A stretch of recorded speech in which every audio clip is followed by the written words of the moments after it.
The Pet Show live on this Labor Day weekend. Glad to be with you. Lots of good stuff coming up. As always, plenty of time to answer all of your pet and animal questions, no matter what they may be. We'll talk about that in a bit. But let's start off with my usual. Is your pug behaving a little too pushy? You know they are. Does your calico have you totally confused? Are you being bullied by your beagle? Well, if you love animals and care about wildlife, love the environment, and really, really want to understand your dog or cat's behavior, and who doesn't? If you want to learn about your dog or cat's behavior and understand it almost as well as they understand yours, you have come to the right place. As always, plenty of time for your questions and comments. It's important that we understand why our dogs and cats do certain things. We get angry at them, but that's what my show's all about, is letting you know why they do it and how to resolve it in a positive way. But if you want to improve your cat or dog's behavior, or just want to improve their lifestyle, you know what to do. Stay tuned, because once again, right here, right now, it is time for the Pet Show. America's first and only real pet psychology, pet training, pet behavior, pet lifestyle, pet social work. What else can I say? This is the place where we can help you resolve issues that you're having with your pets, or more likely issues your pets are having with you. As always, hop up on my couch. Bring those furry little buddies with you, folks. It is that time, yeah, it is, to let the animal analyzing begin. Hey, good morning, everybody. I'm Warren Eckstein. This is the Pet Show. This is the place where we absolutely, positively, never a doubt about it, for almost 45 years have been telling you how incredible, how much we love our dogs and our cats. And you know I'm right. You agree with me 100%. You're listening to the Pet Show, right? If you have questions or comments about your dog or cat's behavior, maybe it's something common like chewing, which we're going to get into today, or jumping, or excessive barking, wildness in the car. It's the way California people drive. Is your dog chewing up everything in the house? Does he not get along with the dog next door? Does he chase his bike ride, his cars, and kids on skateboards?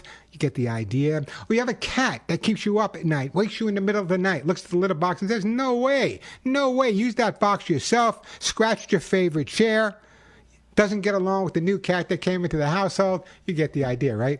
That's what we do here on the show. Help you resolve any issues that you may be having. If you have a question or comment about your dog or cat, great time to give me a call. I will resolve your issues right here on the air. Just a reminder, one of the things that makes this show different is almost every caller gets a free gift from me. Why do I do that? Why do I give away free gifts? First of all, I do have the most amazing sponsors, been with me for years. But more important than that, it's very often the gifts I decide to give you or give your pet are related to the question that you may be asking. So if you have a question or comment, want to share a good story, let me toss this out. It's Labor Day weekend. If you can, great story about a dog or a cat you rescued even when you were a kid, or this great dog or cat that's living in your house right now. If you just want to brag a little bit, great time to give me a call. Again, the phone number here at the Pet Show, 866-870-KRLA, 866-870-KRLA. If you prefer numbers, some of us do, 866-870-5752, 866-870-5752. That is the way to get through. Lots of great stuff to give away, plenty of time to answer your questions. If you're a regular listener to the Pet Show, you know that I recently, in the last few months, moved to Arizona, right? And I'm in a kind of a nice little community. And the first couple of weeks I was here, the first month or so, I have this next door neighbor. You can call him Joe. I call him Karen. And I heard him say to my dog, shut up. You don't tell Warren's dog to shut up. So I told you what I did. I really went off a little bit on him, and that was the end of it. I thought it was over. Well, a month later, 2 months later, I'm out in the backyard with Marley and Willie, who, by the way, are not barkers. And I hear, shut up again. Okay, I'm the nicest guy in the world. I'm the gentlest guy in the world. But once again, I said, okay. I said to Denise, I'll be back. She goes, where are you going? She's a little nervous now. Where are you going, Warren? Where are you going? I know you. Where are you going? Where are you going? So I went next door, and I confronted this man again in a much stronger, explicit way. I might have even gone overboard. I'll admit it. Okay, I might have gone overboard. End of conversation. Didn't hear from him. Whatever. I walk every morning, like 5:30, 6 o'clock in the morning. It's dark outside. I'm hanging out with the coyotes, the road runners. But for me, that's nirvana, that time of day. And to my neighbor's credit, even though I'm not a big fan of his, or wasn't a big fan of his, 24 hours, 7 days a week, he has a beautiful American flag flying in front of his house, and very often it gets all tangled up. And nothing bothers me more than seeing an American flag tangled up or unfurled. It makes me crazy. It makes me nuts. One of the things that makes me nuts. So I see him out there yesterday, and I say, hey, let me ask you a question. One question, that's it. If I'm walking early in the morning and I see your flag is all tangled up, do you mind if I go on your property to undo your flag and have it flying the way an American flag should be flying? And he looked at me and he said, sure. And then he came over and apologized. He apologized to me. He said he was sorry that he realized my dogs hardly bark ever. He doesn't even know they were there all the time. It turns out that the people that lived in the house before me had two little dogs that were pretty yappy and barky. And I guess it drove this guy crazy. So he was angry at me because he transferred his relationship with the dogs in the past. But anyway, he apologized to me. We shook hands. Turns out we're in the same security forces in the military. And so it was over and done with. So I think the moral of the story is sometimes you just have to step back a little bit, be the bigger person. And how ironic that the American flag and me just wanting to make sure it was flying in the right position opened a new relationship with my neighbor, and now we seem like we're friends. Interesting outtake. So I remove the name Karen and I give him back the name Joe. Hey, the phone number here at the Pet Show, 866-870-KRLA, 866-870-5752. I was a little overreactive when he told my dogs to shut up and I went to his house. He didn't even open the door. He talked to me through the metal door. I think he was a little fearful that it was going to go a little further. But anyway, it's over and done with. Molly and Willie may now have a new friend. 866-870-KRLA. This is Labor Day weekend. We are here live. We don't take off time on the Pet Show because our pets need our help. Your pets need our help, and that's what I'm here to do. Let me tell you what's coming up on today's show. Then Tom, Linda, Keller will get to your phone calls right after this. Coming up on today's show, listen to me carefully. Hey, Warren. That's right. Hey, Warren. My dog is chewing my shoes. The dog ate the remote control. My wallet is missing. And my dog swallowed my phone. Chew, chew, chew. You know, I go to sleep at night dreaming of chewing dogs. So really, why do dogs chew and what we can do about it? We'll talk about that. Also, how can a new law change not only the way dogs and cats behave, but also the way your dogs and cats look? And you might think that's a bad thing. My thoughts coming up a little bit later. And let's face it. You just heard me go through this. Let's face it, guys. Life can be stressful. We come home tired. We come home burned out from being on the job. You ought to try working with my engineer, Alex. You'll be burned out. And your cat senses that too. So can cats feel the pressure and the stress of the people that they live with? You bet they can. Plenty of time for your questions and comments. Lots of great stuff to give away. I got hugs and kisses to give away, Lucy pet food, copies of my best-selling books, either dog or cat. I got t-shirts that say none of my friends walk upright. I got air horns to give away. Plenty of time for your calls. Lots of great stuff to give away as well. 866-870-KRLA, 866-870-5752. That is the way to get through to the Pet Show. The question of the day, come on, guess what the question of the day is. Come on, guys, you've been listening to the show for a while. On Labor Day weekend, if your dog, if your cat had a job, what would it be? If your dog or cat had a job, what would that job be? I want to know on this Labor Day weekend. Would the dog be a cop, a fireman, a nurse, a radio host, a politician? Dogs and cats won't be politicians. They're way too honest. What would your dog or cat be on this Labor Day weekend if they had another job besides just taking care of you? And then also later on today, I'm going to share some jobs that our dogs and cats already have. people assume that when we think of therapy animals, we think of therapy dogs. We don't think of therapy cats, which are just as amazing for emotional support as well. So we'll talk about that. We'll get into a lot of stuff, but most importantly, plenty of time for your questions. Lots of great stuff to give away. Again, that number 866-870 KRLA 866-870-5752. Also, coming up a little bit later, I'm going to go to a break before I get to your questions. So I don't want to rush anybody. My good friend Frank DeTrano, what a great guy he is. He's an animator, an amazing guy, big animal lover, good friend. Frank DeTrano has produced an animated feature film called Hearts of Valor. Hearts of Valor. And what the film does, it highlights the mercy dogs of World War I. So on September 13th and through the 15th, the Doughboy Foundation in Washington, D.C., has invited my friend Frank to attend and celebrate the unveiling of a 60-foot long bronze statue honoring World War I veterans.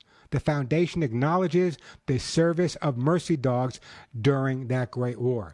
Frank, I love you. You know that, and I really appreciate this. By the way, speaking of that, my lovely wife, Denise, her great uncle, Doc Gilligan, I love that name, from Omaha, Nebraska, Doc Gilligan. He actually, I have a photo somewhere of him, or Denise does, of him with his dog that was also a mercy dog of World War I. So a lot of people don't even know about that. It's really good to know some of the amazing things. But Frank, hats off to you. You're an amazing guy. Always have been an amazing guy. You and your wife, I love you both. 866-870-KRLA. Let me do this. Let me take a break. When we're going to come back, Tom, you're going to be up next. Linda, Keller, Marina. We'll get to all your calls. You know me. If I have to blow off my topics to answer your questions, I will certainly do that. And also coming up, I'm going to be doing a course on my YouTube channel. Yeah, pet aerobics. I wrote the book in 1984. We'll talk about that too. 866-870-KRLA. Let me take a quick break. Then we will get back to you at the same time. Right now, everyday music for you guys today. I hope you enjoy it. Hey, I just came over the other day, and someone asked me on my YouTube channel, where I do a lot of shorts there answering questions, and why does my cat like to sleep in our dirty laundry basket? Not our clean laundry basket, mind you, but only our dirty laundry basket. The response is, cats often like to sleep on things that have familiar scents. Of course they do, such as dirty laundry, even our pillows. They don't smell bad to your cat. They smell like love. They smell like part of the family. So that's why cats very often will sleep in dirty laundry baskets or even on top of your pillow. 866-870-KRLA, the phone number on this Labor Day weekend. Let's go to Tom with such a typical question. Hey, Tom, welcome to the Pet Show. Hey, Warren. Thanks for taking my call. It's my pleasure. We have a house with 5 cats ranging from the oldest at 11 years and 2 new kittens that are about 13 weeks old now. The 2 in the middle, brother and sister, 6 years old. He's a 22-pound monster. He's always been kind of aggressive with the older one, and the older one's a super neurotic cat, and she doesn't take it very well, and that just feeds him. But the biggest problem is he's going after the kittens, and he's drawn blood a couple times. And it's not like he's after them all the time, but just for whatever reason, he gets triggered and goes after them. And when you introduced the kittens to the older cat, how did you do that? Well, nothing real formal. Just kind of brought them in and said, well, actually, we kept them isolated in the bathroom for a couple days, and then we let them out and just tried to kind of let them mingle. Probably should have scent swapped. We didn't. I'm trying to do that now. All right, let me ask you a question, Tom, and please take this the right way. I'm going to have some fun with you, okay? How would you feel if I came to your home right now? This sounds so chauvinistic. Please forgive me. I came to your home right now. I went into your garage, and I used all of your tools, hung out where your bathroom is in there, if there's a bathroom in there, played with everything you had in there, worked on your... Well, how would you feel? I'd probably be hissing, too. There you go. So my question to you is, what we need to do is, at this point, is counter-condition the older aggressive cat to the concept that the arrival of these new kittens is a positive thing, not a negative. Counter conditioning just means taking something that a dog or a cat is not familiar with or doesn't care for and making that into a positive thing. So if there's a favorite treat, if there's a favorite toy, whenever the older cat is around the kittens, that's when he gets it. The scent swapping now is still a good idea. But most importantly, and I say this 20 times before I go to sleep every night, and then I say my prayers. The first thing I say is, listen, cats need change. They're indoor cats. I love the fact that they're indoor cats. That's the way it should be. But in that environment, there's always going to be challenges for territory, challenges for space, challenges for food, even though I'm sure you have enough food and whatever. So what I'm recommending is to make your home a whole lot more interesting for the cat.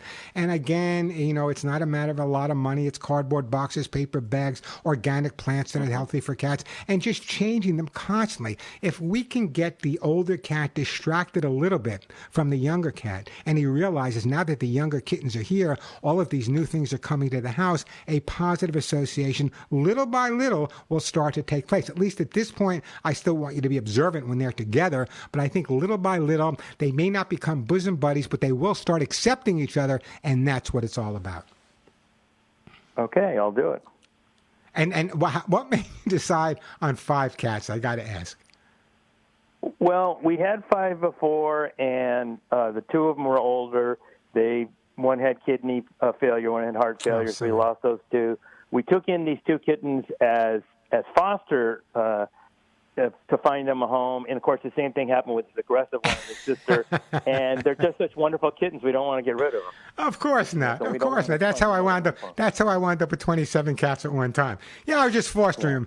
tell that. I just and then there's 10, there's 15, there's 20, there's 21. Anyway, listen, Tom. Follow my advice. If you're still running into a snag, call me back. Don't expect it to happen overnight. I just want you to understand that every time the older cat is with the kittens, even if it takes an hour, it always ends in a positive way because they learn through the associative memory, and if they associate it ending positively, it helps us gain a little bit more confidence as we go forward. Okay. Hey, don't go in there. I'm going to put you on hold. Say hello to the lovely Suzette, and I'm going to send you a copy of how to get your cat to do what you want. On its way to you, and I appreciate that phone call. 866-870-KRLA. It's the lovely Josh answering your calls. The lovely Suzette is allowed to have a day off once in a while. 866-870-KRLA. That is the phone number. Let's go to Linda in Camarillo. Hi, Linda. Welcome to the show. Oh, I got to click on it. Okay, come on, Warren. It's Labor Day. Hey, Linda. Hey, Warren. Do you know, Linda? Do you know that it took me almost 20 years to learn how to say Camarillo? I know what you mean. Yeah. I'm a Long Islander. I grew up on Long Island. I was born in the Bronx, grew up on Long Island. So to me, it's Camarillo. Boy, was I corrected. Anyway. I'm from Brooklyn, so the Brooklyn people my family calls it Camarillo, so I understand. My groomer, by the way, Happy Dog in Camarillo, they know you from years ago. But anyway, I wanted to answer your question real quick. Question of the day, and then just ask a quick question. If my dog had a job, he would be the greeter at doggy daycare. He is just welcoming everybody in. Yes. So my question is, he's a 1.5-year-old Shepherd Collie mix rescue, and we've had him since he was 3 months old. He loves other dogs, other people, and when he was younger, he used to lay down when we were walking him. When a smaller dog, as he started to grow, he realized he was big, but he wanted to pretend he was small so the little dogs wouldn't fear him. So he would just completely lay down in the grass and wait for them to come up to him. And that was his way of saying, I'm friendly. I can play with you. I'm little. But now what he's doing is when they come up to him, he gets up and jumps. And so it startles them. And it sounds silly, but what we're trying to do is we just keep him walking instead of laying down. I don't know if there's any other tip you would give for that. Yeah, first of all, the continuation, the continued walking is a great approach because the minute you stop, that doesn't resolve the issue for you. Has the dog gone through any type of training whatsoever? Yes, he's gone through one training class where we're walking on a leash, that type of thing. He knows. Okay, so if he went through a training course and graduated, why is it that when he goes jumping up like that, you don't have the control to say sit and stay or heel? But he went through the school. Why doesn't you have that control? That's a good question. Yeah, well, that is a great question. So let me explain a couple of things. There are some amazing trainers here in Southern California and across the country. But listen, teaching a dog to sit, teaching a dog to walk on a leash, teaching a dog to come when called, teaching a dog to whatever is not that difficult. The difficult part and the professionalism comes into play when you get that dog to respond to that when there are all kinds of distractions and things going on, like another dog being there. What good is it to have the dog sit and stay when the 11 o'clock news comes on, when if you take him for a walk and he sees Bowser down the block, he's going to jump up and down? What I would do is continue walking the way you are, but after you've walked a little bit distance away from the dog, spend a couple of minutes on your basic training to reinforce that behavior and then continue walking again. If you're consistent with that, you'll start noticing that he won't even bother doing that jumping anymore. Excellent. Thank you so much. Hey, it's my pleasure. Listen, don't go anywhere. I'm going to put you on hold. And it's so hard to say the lovely Josh. But the lovely Josh is going to get your name and address, and we're going to send you, we're going to send you some hip to be square treats for your dog. Hip to be square treats for your dog. And when he's being good, give him a treat. He'll absolutely love it. 866-870-KRLA, the phone number. Quick break, then back to all of your calls. I'm Warren Eckstein. This is The Pet Show at the Car Wash. Hey, we are back on The Pet Show. I'm Warren Eckstein. Phone number here, 866-870-KRLA. We are live on this Labor Day weekend. So if you have a question or just want to share a great story about your dog or cat, or just want to answer the question of the day, if you get through, I will send your dog or cat a great gift. The question of the day is, with this Labor Day weekend, if your dog or cat had a job, what would that job be? If your dog or cat had a job, what would that job be? Give me a call. Let me know. 866-870-KRLA, 866-870-5752. That is the way to get through. Keller, Marina, Chuck, Liz will get to your calls. I do have an open line, so 866-870-5752. So it came up this week, and someone was talking to me and said, why is it that cats most of the time land on their feet? Not all the time, but most of the time land on their feet. Ever wonder why your cat has such good balance? Well, this is something I wrote for YouTube this week. Your cat's tail actually has a lot to do with this. As a matter of fact, according to research, the neurons in your cat's brain that respond to angular, vertical, and lateral movements influence the movement of their tail. And what does that mean? When a cat falls, the cats rotate their tail opposite the direction of their bodies to keep their equilibrium. Just like how humans raise our arms for our sides when we want to keep balance. You ever see those people on a tightrope? So that's what cats do. When cats fall, they actually rotate their tail to go to the opposite, which gives them that. Mother Nature is absolutely incredible. But don't fall to this, that cats can fall from anywhere and still survive. That's not true either. 866-870-KRLA, the phone number. Keller, Marina, Chuck, and Liz. But right now, let's go to, we can't have this, a humping dog in California. No, Keller.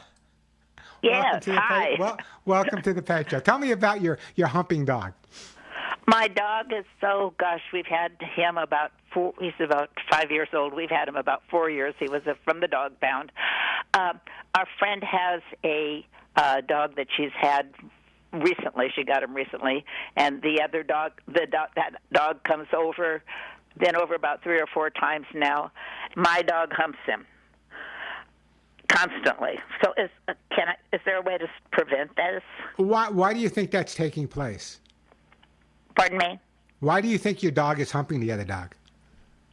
Because that my dog is territorial and somebody's in territory. Ah, there you go. It's not sexual behavior all the time. I always joke about that. You don't have to give your dog a cold No, shower. it's not sexual behavior. I So, don't think. so here's the scenario. What you need to do is you need to give these dogs a lot more time away from your property on neutral territory. Let them bond with each other where your dog doesn't need to be as territorial it is. See, the humping aspect, and I get this all the time. Women will call me up, men will call me up. Warren, my dog's humping my leg, and I have to explain to them not to feel flattered. The dog's humping your leg because he's trying to dominate you, not because he finds you that physically attractive. So again, in your situation, the more time they spend together off of your property, the first couple of times there may be some humping involved, but I think that's going to make a really, really major difference for you. And also, what I would do is find a couple of toys that those dogs both absolutely love, and when they're both in the backyard, before they even go out there, toss those toys so they're not focused on each other as much on those toys when they're in the backyard, and then put them away till the next time they get together. Good suggestion. Thank you so much. I Well, appreciate first of all, you adopted your dog. He was a year old when you adopted him. Yes. And would you advocate that people do that? Oh, well, that's all I've ever done. I've had dogs forever, and I've adopted each one of them. I don't know how to buy one from a breeder. Yeah, well, it's a great question. I'm having a little fun with you, but it's a great question. I was going to ask you what your dog would do for a living, but the fact that he's humping everything, I'm going to bypass that. Don't go anywhere. I'm going to put you on hold, and I'm going to send you for your dog.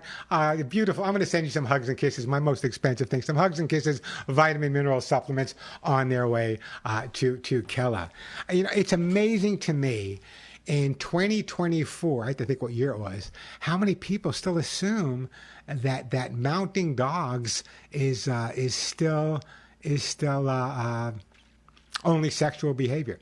I'm going to get right to you, Marina, Chuck, and Liz. I was watching a video the other day of a very, very, very, very famous dog trainer. You all know who I'm talking about. And he was working with a Labrador retriever, a yellow lab, that had some issues. And I saw this guy get down in some incredible, crazy, challenging position to this dog. Speaking to the guardian of the dog, saying, you see, this is what you have to do. The dog has to accept your total dominance, blah, blah, blah, blah, blah. He goes on and on and on. The next thing happens is the dog lunges and bites the hell out of his hand. Dominance never works. 866-870-KRLA, the phone number. Plenty of time for your calls. Lots of great stuff to give away. I got Lucy pet food, kitty lickies. I got the brand new doggy lickies typical giveaway. Hip to be square.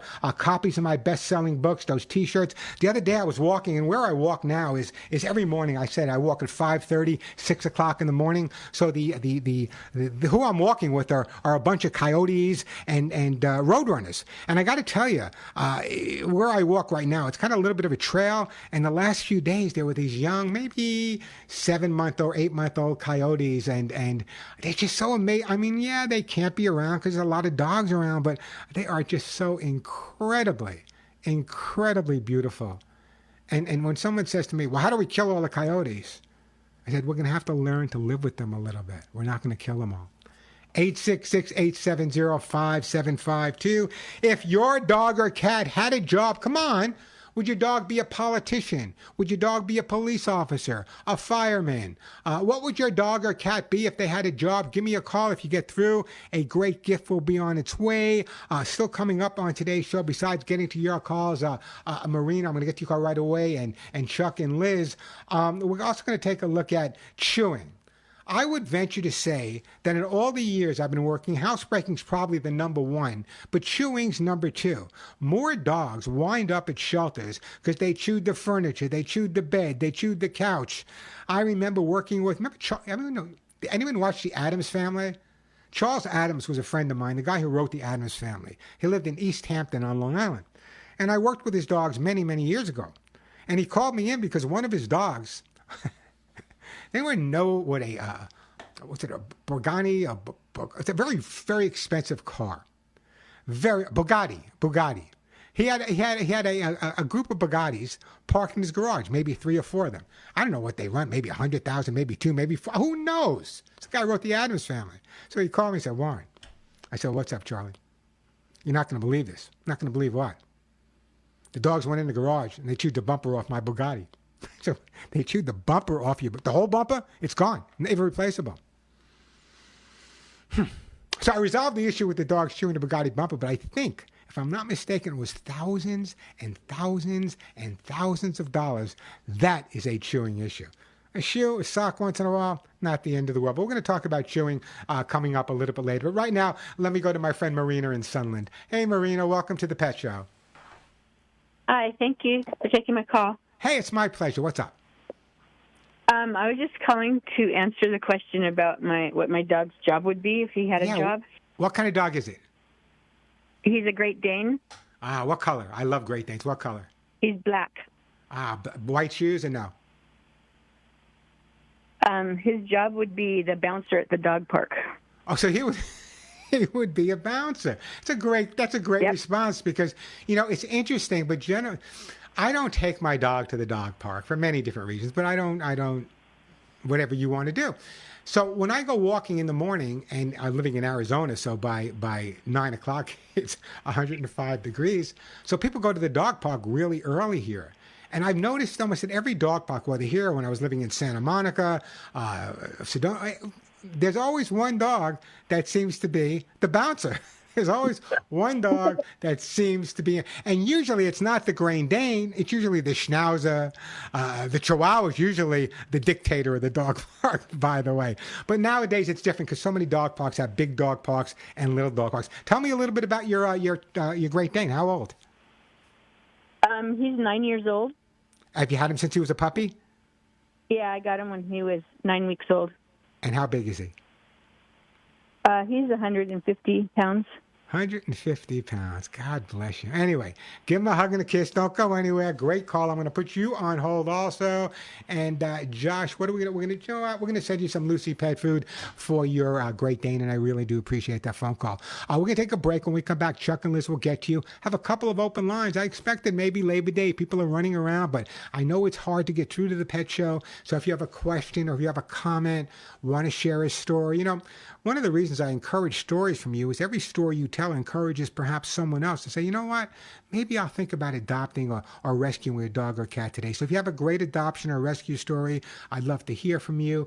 866-870-KRLA, the phone number, 866-870-5752. And again, what if your dog or cat had a job? We've had dogs, but if your dog or cat had a job, what would your cat jobs be?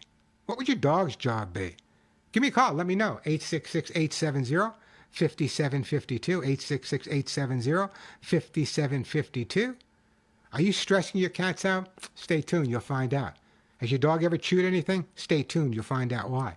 Plenty of time for your calls. Lots of great stuff to give away. Quick break, then right back at you. I remember training Lily Tomlin's dog, Tess, also Lily Tomlin's goat, Bucky, her assistant's dog. Of all the people I've had the opportunity of working with, from presidents of the United States to congressmen to senators to top celebrities, Liz Taylor, to the best, I got to tell you, the most fun I ever had and one of the kindest people I ever worked with was Lily Tomlin. She invited me to the Emmys with her, dressed up as a 1940s chauffeur. I think the pictures in my book, I'll post it again someday, with two Russian wolfhounds, Borzois. She got out of the car to go to the Emmys dressed as Ernestine. There I was in a 1940s chauffeur's uniform. Holding two Russian wolfhounds. What a great lady she was. 9 to 5. 866-870-KRLA. I got a couple of open lines. Great time to call me. We got a whole hour to go. Only 2 lines open. But right now, let's go to Chuck in Orange. Hey, Chuck, welcome to the show. How you doing? Chuck, I cannot be doing better. What's up? First, I have 3 dogs. Bobby, who's a terrier mix, about 13. Then there's Lola, who's a Pekingese mix, who's about 7. And then I have Lucy, who's a Chihuahua mix that's about 6. And all fantastic dogs. The story I want to share, though, is about Bobby. And I call Bobby the miracle dog. Little over a year and a half ago, I was taking Bobby to a shelter to get some shots. And we were waiting in line. And she was very nervous about getting the shots. So I had her in my arms. she got out of my arms and got out of her leash and ran. And went to find her, and I couldn't find her. And I went back. We live about 8 miles away from the shelter. I went back 3 times. I put pictures of her around the neighborhood, probably drove over 1.5 miles around the area looking for her. I couldn't find her. And, of course, my wife and I were heartbroken. Sure. Later that evening, I get a call from a man, and he says, I think I have your dog. And he described her. I said, let me come over there now and meet you. And this wasn't too far from the shelter. I met the man about a half mile from the shelter, and he's with his family. He says, I need to tell you a story. I said, okay. He said, we found Bobby at the park where I met the man, at this large park. He said, I found Bobby at this park. I said, well, how did you find her? He says, let me tell you. He says, every night my wife and I and my daughter walk the park. And on the Friday night, the night before, they were walking the park, and in the back of the park are some oak trees. As they were walking past the oak trees, they saw something hanging from the tree. It was a young girl who had just committed suicide. Oh, gosh. Then, so the next morning, all day he's thinking, telling his wife, you know, we need to go back there. We need to take some flowers. So they went to the store, got some flowers, and went back. Went all the way to the back of the park where the oak trees were and where the girl had been. And as they got to the tree, they saw Bobby. Oh, geez. They saw Bobby sitting underneath the tree. Oh, gosh. I had been in that park the day before, that day, and I had not gone that far back to look at Bobby. Oh. For some reason, Bobby knew she had to be at that tree because that girl needed someone to show her some love. Oh, God, Chuck, what a story. So, in other words, you believe that the dog got out of his leash, took off to go back to the park to find that girl that committed. What an sad story. What an incredible. You know what? It doesn't surprise me. Over the years, I've been called eccentric. I have been called crazy. I've had listeners called that the people thought were nuts. There's something absolutely special, absolutely amazing, absolutely sixth sense ability. There's something incredible about working and about understanding animals. That's why people say to me, it's amazing, Warren, how much you have taught animals over the years. And my response has always been, no, let me stop you.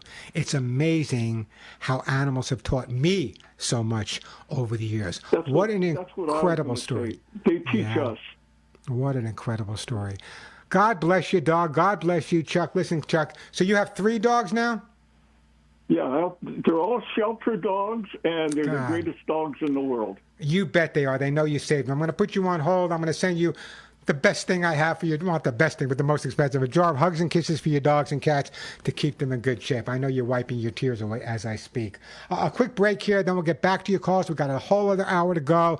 I'm going to get into chewing, the most common question I get asked. But let's take a quick break, then we'll get right back to you. I'm Warren Eckstein. This is The Pet Show. We are back on The Pet Show. I'm Warren Eckstein. Plenty of time for your calls. Lots of great stuff to give away. If I don't get to your call before the top of the hour, we got a whole other hour to go. So hang in there. Grab a cup of coffee. Give your dog a hug and a kiss. 866-870-KRLA. But let me see if we can squeeze in Liz right now. Hey, Liz. Welcome to The Pet Show. Hi, Warren. Thank you for taking my call. What can I do for you today, Liz? Boy, that story that Chuck told was really overwhelming. Unbelievable. And for those people that really get into their dog or cat's head, they might find it a little bit abstract, but it's so honest and so true. No, I've followed you for so many years, and your sage advice and your understanding of people's relationships with their pets has been, such a source of comfort to so many people. So thank you for that. I've really appreciated that in, a number of the conversations you've had with callers and during the cuts between segments, you have promoted adoption and encouraged people to consider adoption. And, right now it can be more difficult. Well, first of all, the shelters are full of puppies and kittens, some even purebreds who are being euthanized due to overpopulation.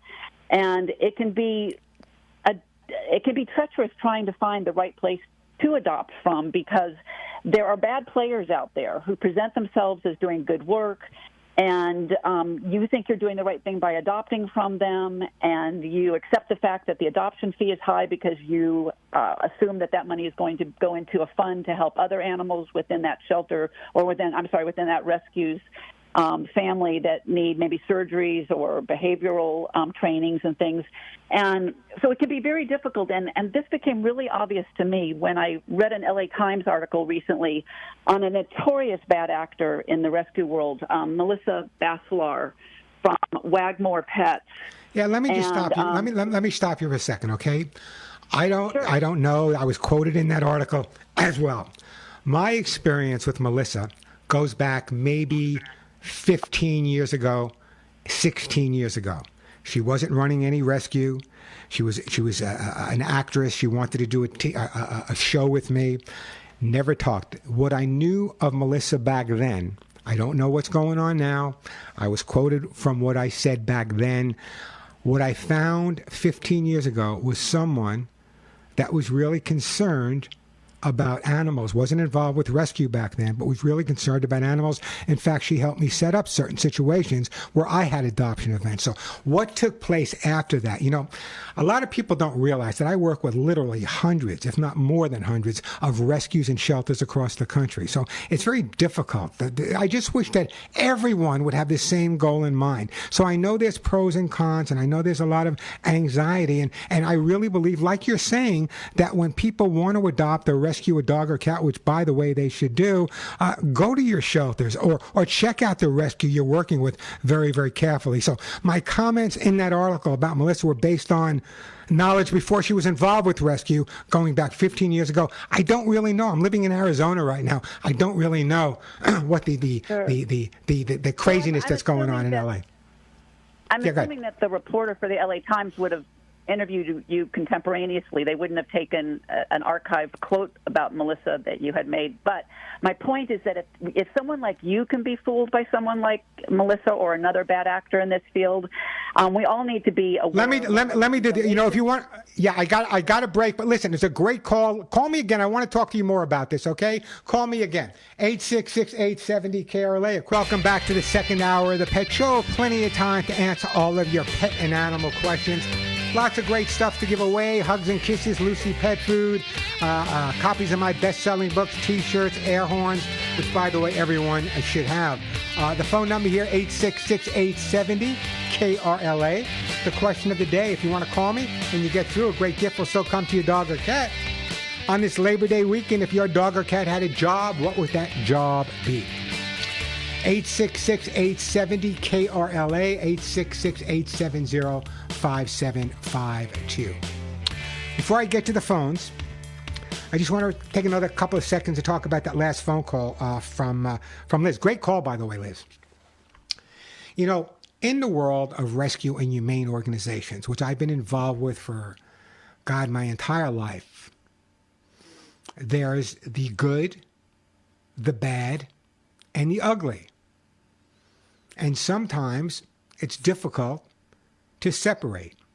So Liz, the reporter from the LA Times, when he called me, I had not seen, heard, or spoke to this person for 15 or 16 years.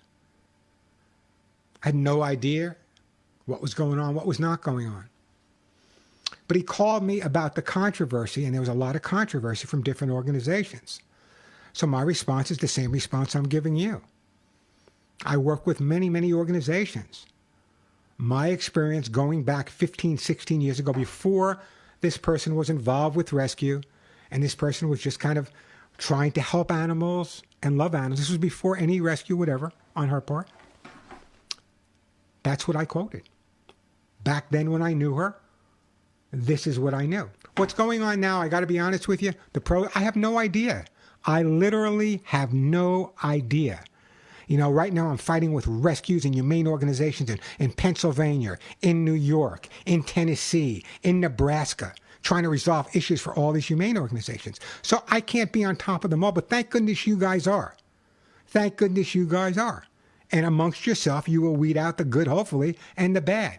So in terms of my comment, it was based on 15 or 16 years ago. And I did not find out about all this controversy till more recently. So I hope everyone's involved is doing what they need to do. I hope you're resolving whatever issues need to be resolved. And quite honestly, the only objective that I have, and the only objective I'm assuming people like Liz have, is to make sure that all of these dogs and cats that are at the shelters across the country, and I got to tell you, you know, when I get off the air here, I do my national Canadian show, goes all over the country, Radio America, Armed Forces Radio. When I tell you about the shelters I talk to in Tennessee, in Idaho, in other parts of California, in New York, all over, everyone is full. Everyone is absolutely full. So, I believe that we have to work as hard as we possibly can to get as many animals adopted as possible. But I'm in total agreement with this.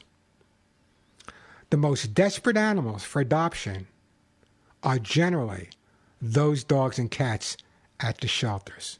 The rescues, God bless you, do amazing work, and I support them 100%. 100%. Okay? But when I adopted Molly and Willie 6 years ago, I had all the rescues, right? All the rescues. And I said, listen, this is what I want. I want a 12 or 13-year-old Chihuahua with 3 legs, no ears, deafblind. This is what I want. Denise and I, that's what we wanted to adopt. Not one of those groups got back to me. Not one. What are the chances of them finding someone else that would be adopting the type of dog I was looking for? So Denise and I decided. We were sitting, I forget where we were sitting, I don't know, maybe IHOP in Venice. And Denise was checking the shelters and went to one of the highest kill shelters in Southern California. They had 2 dogs for adoption, sister and a brother, although they were separated because the people at the shelter were morons. And I went there and I adopted those 2 dogs. So take it from me. I love groups, the Brittany Foundation, other great organizations out there.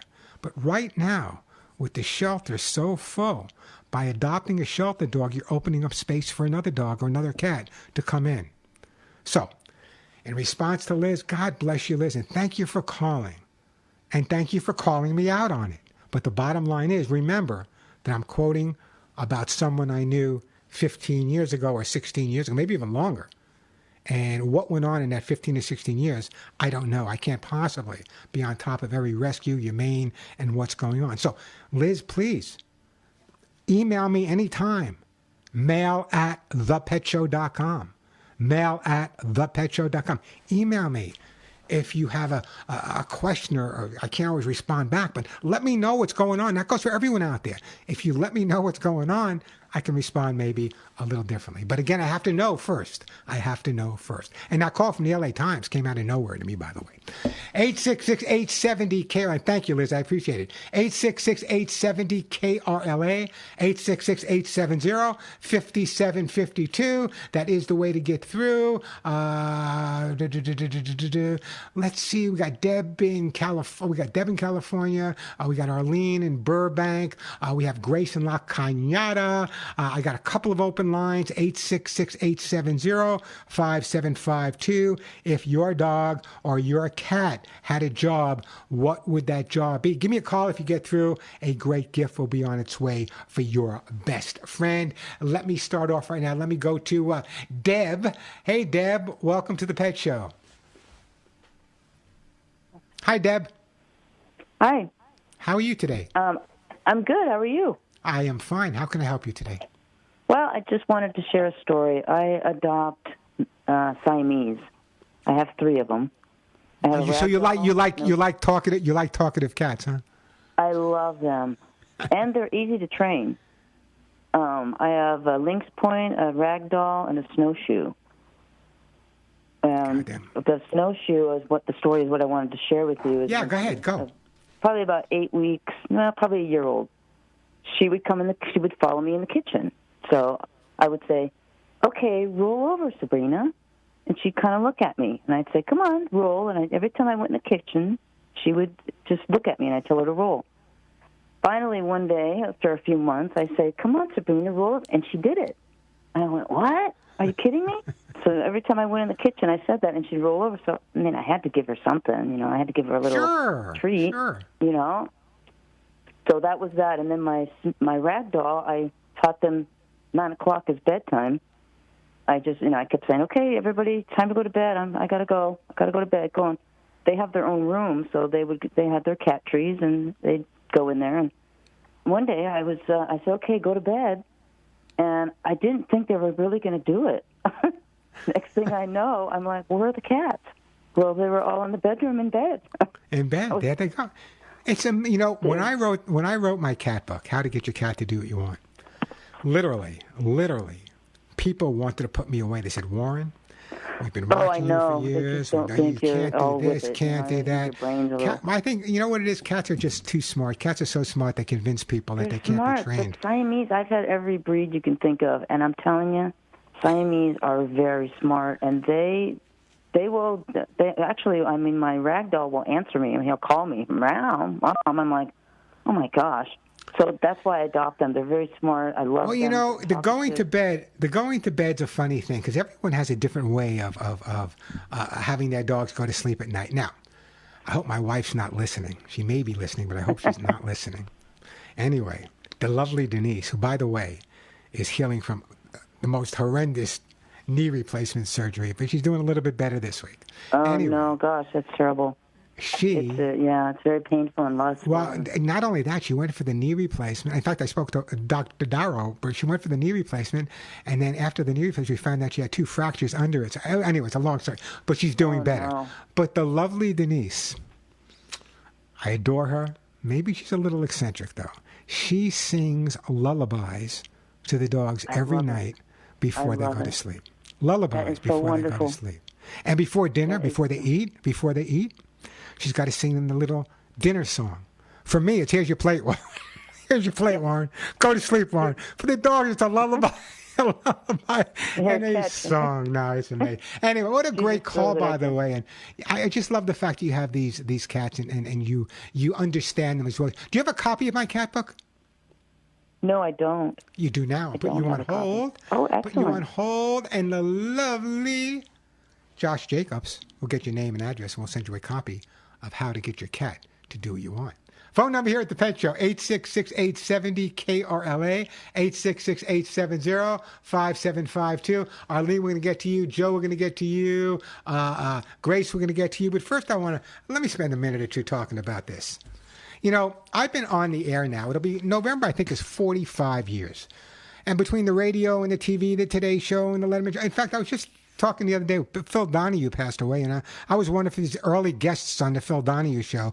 He did a thing on dogs and cats, and they asked me to come in and talk specifically about behavior because no one else, I was the eccentric guy in New York at that time. No one else was doing it. I remember doing the Phil Donahue. He was a tough interviewer, but he was definitely fair.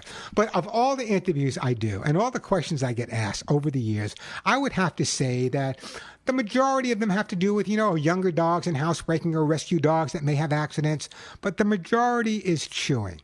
So can I spend a couple of minutes and talk about chewing with you? Chew, chew, chew, chew. I'm telling you, I go to sleep at night saying the word chew because I hear it so often. They chewed my shoes. They chewed my attaché case. They chewed my purse. They chewed my radio. They chewed my cell phone. They chewed the remote control. They chewed the car. But whatever, they're chewing. Chew, chew, chew, chew, chew. Let me go over chewing with you. Chewing. And I wrote this week. By the way, if you are not following me on YouTube, why? It's free, youtube.com/Warren Eckstein. And I'll tell you another reason a little bit later you should be there. But chewing is a natural instinctive behavior that dogs enjoy. Chewing can relieve pain caused by incoming teeth like teething, give your pet some frozen toys. Chewing keeps jaws strong and teeth clean in older dogs. Chewing combats boredom and can relieve mild anxiety or frustration. Dogs may chew to scavenge for food, play, teeth, or satisfy a natural urge to chew and gnaw. So why do dogs chew? Well, if they're young and they're teething, as I said, give them some frozen toys to chew on. But chewing with the older dog, whether it's chewing on their toy or chewing on their bone after dinner, it's like a cigar after dinner or a glass of wine after dinner. A dog's mouth is their way of relaxing themselves, whether it be licking or chewing. So there are many reasons why dogs chew, and very often when we have a dog that's chewing early on, we try to correct the chewing, or most trainers try to correct the chewing, which is the biggest mistake you can make. You can teach the dog what to chew on and what not to chew on, but you can't teach a dog not to chew. And people make the mistake. For example, let's say the dog grabs a shoe out of your closet, and let's say it's a Gucci, and he runs into the living room with his Gucci shoe in his mouth. You want your shoe back, so what do? You say, give me the shoe, and here's a treat. What did you just do? You just told the dog that anytime he wants a treat, all he's got to do is grab a Gucci out of your closet. That's what behavior is all about. Trying to figure out why. Not just the resolution, but trying to figure out the why. I know I'm looking at the clock, Alex. Let me take a break. When we come back, Deb, Arlene, Joe, Grace, we'll get to all your calls. 866-870-KRLA, 866-870-5752. Lucy Petford, I can talk about it today. Let me get right back to the busy phone lines here. Let's start out with Arlene. We got Joe, we got Grace, we got Deb, but right now it's Arlene in Burbank. Hey, Arlene, welcome to the show. Yes, hello, Warren. It's a pleasure to be talking to you. Well, thank you. My pleasure to talk with you. What can I do for you? Well, I used to have a dog, a shepherd named Kelly. I used to call her the peacemaker, because whenever I would cry, and I was going through a very traumatic situation at the time, so I would cry a lot, she'd get up from where she was, and she would come over and put her head on my lap, and she would moan and look up at me. Okay. And I used to call her the peacemaker. Yeah, you know, it's amazing to me, the stories like this, and I'm sure I would love to hear from other people as well that have gone through tragedies. You know, my first wife, Faye, she died at a very young age. She was 36 years old. We were married for 19 years. I knew her since she was 12 years old, okay? And when Faye died in 1990, at that point, I had, I don't remember exactly, maybe 20 dogs, 16 cats, chickens, ducks, 2 1,200-pound pigs. No, I had an array of animals that Faye and I had rescued. We bought this old 1802 farm in upstate. Oh, long story. Anyway. And one of the things I realized was that I don't think I would have made it through that without my concern and the way the animals made me feel. It was the animals that needed me, and I had to wait for them to go through their grieving before I could go through mine.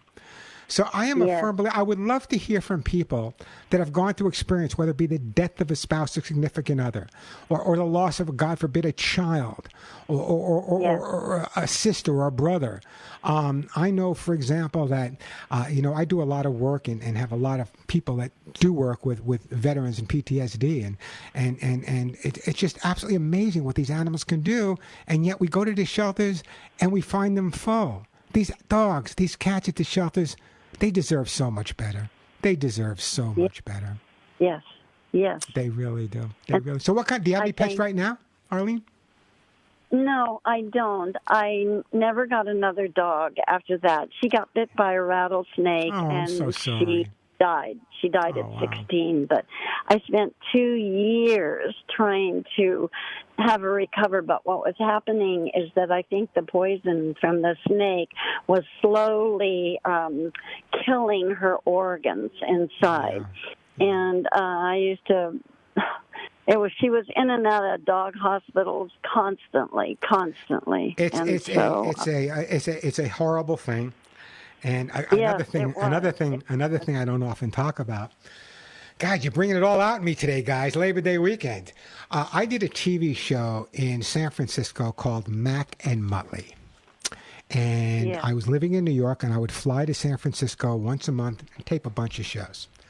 So I was there taping a show for Mac and Muttley, and one of the segments I was doing was a segment on rodents. It was called Rodent Mania, and I had all kinds of rats and mice and guinea pigs and hamsters and this and gerbil, all the different rodents that are out there, okay? And I did this great rodent spot, and then right after that, I was going to do a segment on reptiles, and I didn't have the opportunity to wash my hands.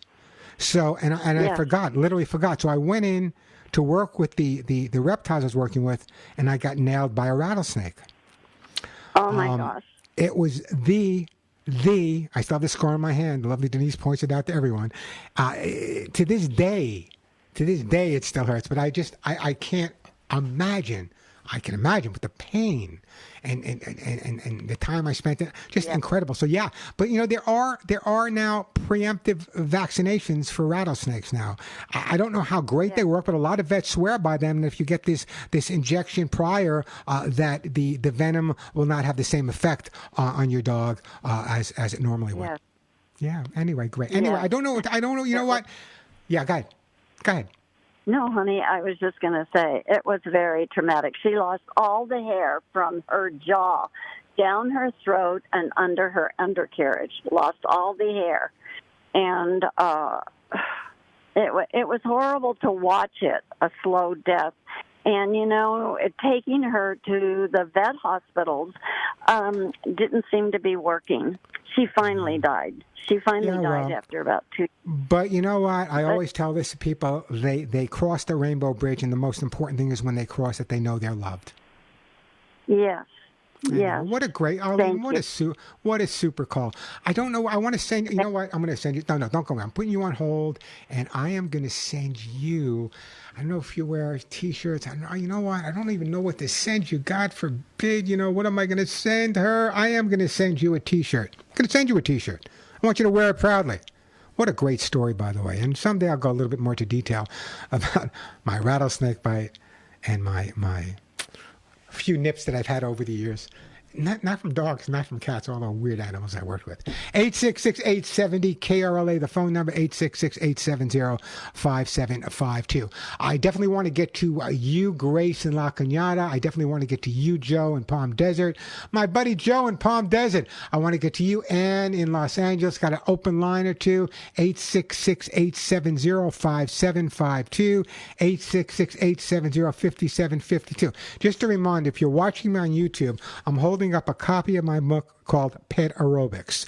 I wrote this book, Pet Aerobics, in 1984, before there was an Animal Planet, before there was a National Geographic, before there were any TV shows whatsoever about animals on TV. If you wanted to find out about your animals and you lived in New York, you listened to Warren Eckstein on WOR radio at that time, doing my radio show. And that's what it was all about. But I realized back then, one of the biggest problems with dogs and cats was dog and cat obesity. And it hasn't changed. As a matter of fact, it's gotten worse. So what I've done is by the way, they compared me to Jane Fonda. Didn't like that too much. But Richard Simmons, every couple of months, would stop up at my radio show and tease me a little bit. He loved my books. He loved my exercise program for dogs. He had Dalmatians. Sorry to have lost him recently as well. But what a great guy he was. Anyway, the reason I bring that up is on my YouTube channel, starting in about 2 weeks.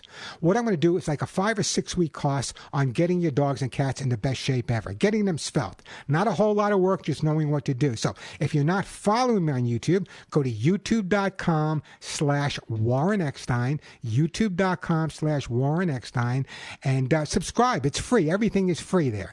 Go there, subscribe, and you'll start probably in a week or 2 weeks. As soon as Denise is walking a little bit better, I'm going to do this whole thing about doggy push-ups, kitty calisthenics, doggy sit-ups, dancing with your dog, up and down staircase sprints. We're going to go through all of it because so many veterinarians are now saying, hey, Warren, what can you do? I'm seeing so many dogs and cats that are obese, and the obesity causes the same problems in our dogs or cats as it does in people. We'll talk about that more in the future. Right now, great time to give me a call. I'm going to take a break, but when I come back, it's going to be Grace, Joe, and Ann. The phone number, 866-870-KRLA, 866-870-5752. Still have a few T-shirts to give away. I have some air horns, and I just gave some air horns and neighbors here in Arizona, so many coyotes, just so many coyotes that everyone who walks a dog should have an air horn with them. So I got some air horns to give away, more books, more Lucy pet food, 866-870-KRLA, 866-870-5752. All right, quick break, then we'll get to your calls. Listen, you're listening to my show, The Pet Show. And we are back on The Pet Show. So if your dog or cat had a job, what would it be? We'll get right back to the phones, but let me give you a list of some of the jobs I've come up with. Service dog, therapy dog or therapy cat, emotional support dog, emotional support cat, law enforcement dogs, and cats. Law enforcement cats. Warren, what the heck are you talking about? You know, cats, if you've never been to a precinct in New York City, and believe me, I've been to them all, from Fort Apache, every single one of them. Cats sometimes, if you've been to one of those precincts in New York, in Brooklyn, Queens, they all have cats in those precincts. Why? I don't know about the law enforcement, but they rat patrol is what they're doing. Military dogs, obviously something close to my heart. Search and rescue dogs, my experience at Ground Zero, which, by the way, in the next couple of weeks, I'll be posting my personal... God, it's so emotional. Always, even all these years later. I'll be posting my personal photos from Ground Zero. As you know, I was called to Ground Zero by the New York City Canine Police Unit to evaluate their needs and their dogs. At that time, by the way, and I'll talk about this more in a few, at that time, there were no planes flying. It just happened. So I hopped in my 92 Ford Explorer, drove cross country, and the rest is rest. But anyway, coming closer, I will post that on my YouTube and also post on Facebook some of my personal photos from Ground Zero. So, military dogs, search and rescue dogs. What an incredible job they did. Drug and bomb detection. Again, something close to my heart. Guard dogs and guard cats. Yeah, cats can be guard cats as well. And cats are also the amazing, can have a great job as exterminators also. The phone number here, 866-870-KRLA. That question of the day, if you're a dog or cat at a job, what would that job be? Give me a call if you get through. A great gift will be on its way. But right now, let me get to the busy phone lines. I'm going to take you guys in order. We are going right now to, you know what? Let's go to Grace. Grace in La Cañada. Hi, Grace. Welcome to the Pet Show. Thank you so much. Thank you for acknowledging. Okay, animals are very sincere, genuine, wonderful, and they don't defraud you. They're very genuine. But basically, I was very upset to just hear you say that I knew it intuitively because of the inflation and people. The policies of the government are making it bad for people in middle class and lower class to even support their own children. So now I think a lot of the shelters are full, and it's the result of bad government policy, this inflation. And I just had to say that because it's true. We need to just realize the truth, that bad government policy that makes people poor. And then they can't take care of, even if they love their animals. You know, Grace, I'm so glad you. I'm so then glad. We'll go on to the next thing I was going to say. I have a little 20-year-old little doggie that she's the greatest. She would be a therapy dog for maybe people with cancer or whatever. She's blind, and she's the greatest. She took care of. I'm her maybe third parent. I call it that. But she took care of kitties that other people were rescuing, and the mommy died. So she would be like a nurse, a therapist, or whatever. She's the greatest. But I have a quick question. Yeah, go ahead. I wonder, can I ask a quick question? Go ahead. She's 20 and she's blind. How much time I didn't go and do things that I enjoy doing because she's 20 and she's blind. Sure. And I don't know how many hours I should leave her alone. She's not used to it. Okay? Can you just answer that quick question? It's a real tough question because I don't know. You say she hasn't been left for times period. The fact that she's 20 years old, I'm assuming she's sleeping most of the time. So leaving her for a couple of hours, I don't think would be that detrimental as long as she's drinking and eating and pooping okay. 5 or 7 or 8 or whatever. If she's sleeping and she seems in pretty not in any type of distress, that would be fine. Anyway, what I do, I'm going to put you on hold. I'm going to send you some kitty lickies for her and encourage her to eat. You know, it's interesting that Grace brought up politics, and very rare that I talk about politics here on the Pet Show. Everyone knows I'm a patriot, but I don't get into my political opinions. But over the years, let me just share this with you. I've had the opportunity of answering questions for Gerald Ford about his Golden. That's the President of the United States, a Republican. I trained a dog for Geraldine Ferraro, first woman candidate ever for vice president, a Democrat. I trained the dogs for Mayor Koch. I don't know what the heck Mayor Koch was, I really don't. Herbert Tenzer years ago. Many, many politicians, many senators, many congressmen of both sides of the aisle. Both Democrat, both Republican, some liberal, some conservative. I've trained dogs for Jewish people. I've trained dogs for Muslims. So when it comes to our dogs and politics, I try to keep that a little bit of away. But you do have a very, very valid point. It's because the economy, and I've been speaking to shelters around the country and people as well on my national show, the economy has actually prompted and forced more and more pet guardians to give up their pets. I have a caller on here to show. She lives in her van, been living in her van for years with her cats. So I really believe the economy trickles down, no pun intended, trickles down from us to our pets. Even though the pet industry right now is doing well financially, that money's going into the product. It's not going into the shelters and the rescue, except for people like Lucy Pet Food. I don't know what the 30, 40,000 free spay and neuters already. The Lucy Pet Foundation, they do amazing work.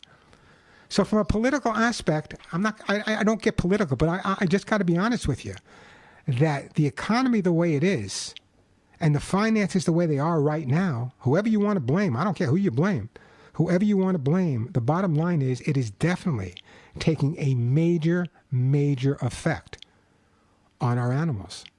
More shelters. I have rescues closing down. I have rescues in Iowa, Nebraska, Tennessee, closing down because they can't keep them open anymore. People used to donate, now they can't because they don't have the money to feed their own kids. So I don't know who you want to blame on. Blame it on Republicans, blame it on Democrats, blame it on anybody. I don't care. I want to resolve it. That's what needs to be done. So you're absolutely right, though. The overabundance of dogs and cats at shelters, some of it has to do, going back a few years ago, with the COVID. But again, a lot of it has to do with the economy. And it's interesting because years ago, I know I'm on tangent here, but I'll get to you. Years ago, if the economy was bad, more dogs were actually adopted from shelters. When I was in New York, when the economy was horrible, especially in middle income and lower income neighborhoods, people would go out and they would adopt dogs because they wanted protection in their homes. They were getting ripped off. So would go to shelters and they would adopt a dog. Nowadays, I don't know. I wake up every morning. Denise, my lovely wife, would tell you. I wake up every morning, get on my computer, check out what I've got in overnight, and without exaggeration, 200 to 300 dogs and cats on death row every morning. That's what I face in the morning. Something's got to change. Hope politicians will make a change. Not just talk about it, but do something about it. 866-870-KARA. Let me take a break. When I come back, here's the deal. Joe and Debbie, we'll get to all your calls right after this. And then I'm going to give you the number when we come back also, if I run out of time for my National Canadian show, which, by the way, is also live today. So you can call me there. Quick break, then right back at you. I'm Warren Eckstein. This is The Pet Show. Listening, it's Bob Dylan. How do I shut down Bob Dylan? We're back on The Pet Show. I'm Warren Eckstein. Let me get back to the phone lines here. Phone number 866-870-KRLA.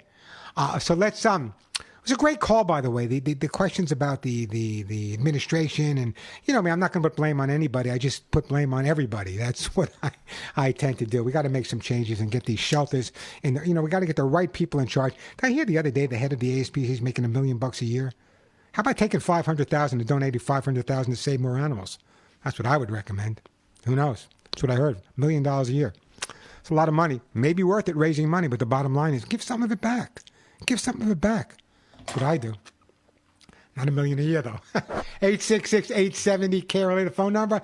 Hey, my buddy Joe in Palm Desert, welcome to the show. How you doing, Warren? How's everything in Arizona? Everything in Arizona is good, except it's hot. I know. Same thing here. I go back 40 years with you, and I actually remember that pet aerobic thing.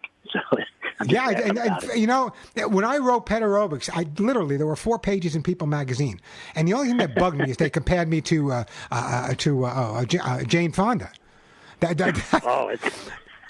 a veteran, I was not thrilled about being compared. But I got to be honest with you, the response I got to that book from Richard Simmons, who is one of the most incredible guys in the world. Just was one of the nicest down-to-earth guys in the world. I even had Liberace doing push-ups with his dog. There you go. By the way, a lot of people don't know that I actually train Liberace's dogs as well. Anyway, go ahead. What's your story for me? Anyway, if my dog had a job, he'd be a maitre d' in a restaurant, a nightclub. He's half husky, half Great Pyrenees. He's so accommodating, so friendly demeanor. He just smiles and will take care of everybody. He's just one of those guys. Their personality. So he'd be a maitre d'. Be very welcoming. Yes, tremendously. I think... have a story. Oh, go ahead. No, I was just saying, I would think at snobby restaurants, they should have maitre d's with their dogs. I would make people feel a lot more comfortable. Come on in, say hello. This is so-and-so. Yeah, pat him on the head if you want. I really think so. Hey, listen, they use them at airports to calm people down. Have you been to a restaurant lately or say news of a restaurant? People are fighting, they're yelling, they're screaming, they're throwing stuff at each other. They're going crazy. They're using dogs now to calm people down at the airports. Maybe they need dogs to calm people down at restaurants as well. You're 100% right. And then about a 6th Sense story. I used to have a restaurant in Newport Beach. I would close up, go to a friend's place about 1 in the morning. I would always have my husky Sarge with me. So it's about 2 in the morning. My friend's closing up his place. Nobody's there. We're just talking. And all of a sudden, my dog gets going nuts, wild. He sees something. We get the chills. We don't know what he's looking at, what he's seeing. The place used to be a funeral parlor, and the word out that it was haunted. So I don't know if he saw something or felt something, but I never see him act so wild. So you know that my grandparents are all from Romania, right?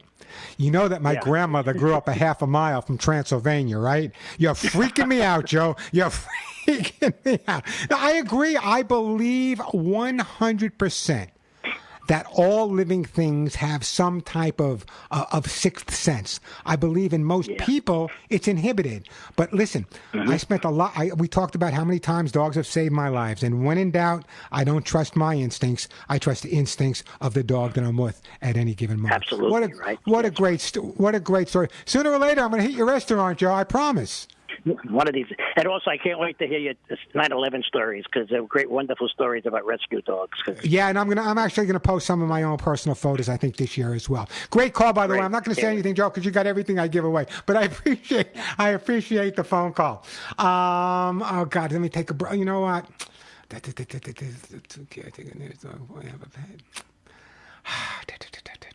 me see if I can get Ann and then Debbie. Hey, Ann, welcome to the show. Warren, I just wanted to say that I have taken cats in all the years that I've lived here, 31 years in this apartment. We weren't allowed to have dogs.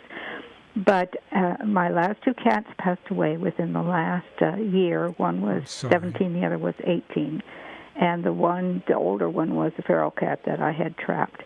But anyway, now that I'm a senior citizen, I'm all alone, and I took care of my neighbor's dog last week, and that dog was absolutely wonderful. And now I feel really rather lonely, and I realize how important pets are. Absolutely. And I would love to adopt a cat, but I can't afford it, just like everybody else did. It's the economy. And it's so unfair to people who are alone and to pets. Here's a lovely not fair lady to who's both. a lovely lady that's willing to adopt a cat. You can afford to feed the cat, and there are organizations that can help. If I can help you find the cat, would you work with me? Yes. The problem is I do have cat litter left, and I do have carriers, litter boxes, but it's the veterinary care that I'm concerned about. I couldn't afford to take the last two. It's interesting. Well, don't go anywhere. I'm going to put you on hold. I'm going to try to get. If I don't listen, I'm going to put you on hold. I'm going to send you a copy of my cat book. If for some reason I don't get back to you, just listen to the show, or I'll talk about it next week. Okay? A quick break, then right back at you. Thank you, Alex. I got to brag about my own product. Listen. And we are back on the Pet Show. Listen, Debbie, you're up there on the phone, Debbie. Josh, can you give Debbie my national number for the national show? I want to make her my first call on the network show because I don't want to rush her right now. And that number, by the way, anyone can call starting at 1 o'clock, 877-725-8255, 877-725-8255. Debbie, you'll be my first call. I want to talk about this veterinary costing. I wrote this week, so please listen to me. Earlier this month, 2 senators co-signed a letter to 2 corporations calling for oversight of mergers and consolidations by the Federal Trade Commission. The letters ask financial questions, including wanting to know how many veterinary clinics the corporations own and the cost of basic pet service.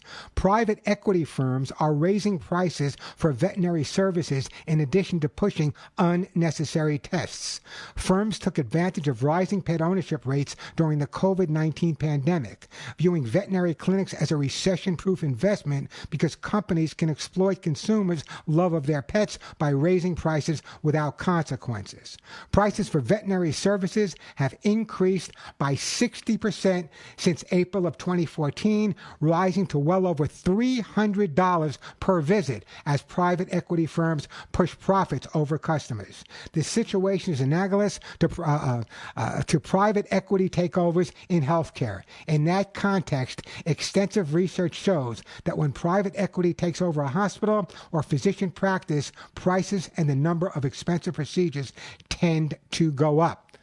Remember when everyone had their local veterinarian? I'm not knocking the organizations, but that's part of the problem, and that's why these 2 senators, Senator Richard Blumenthal, not a big fan of, Senator Elizabeth Warren, again, not a big fan of, but the bottom line is I admire them for co-signing a letter to figure this out, because the cost of veterinary care and the cost of having these large corporations running the veterinary hospitals versus your local doctor, I got to tell you, is preventing or prohibiting not only people from adopting or rescuing dogs and cats, but from taking them to the vet as often as perhaps they need to go.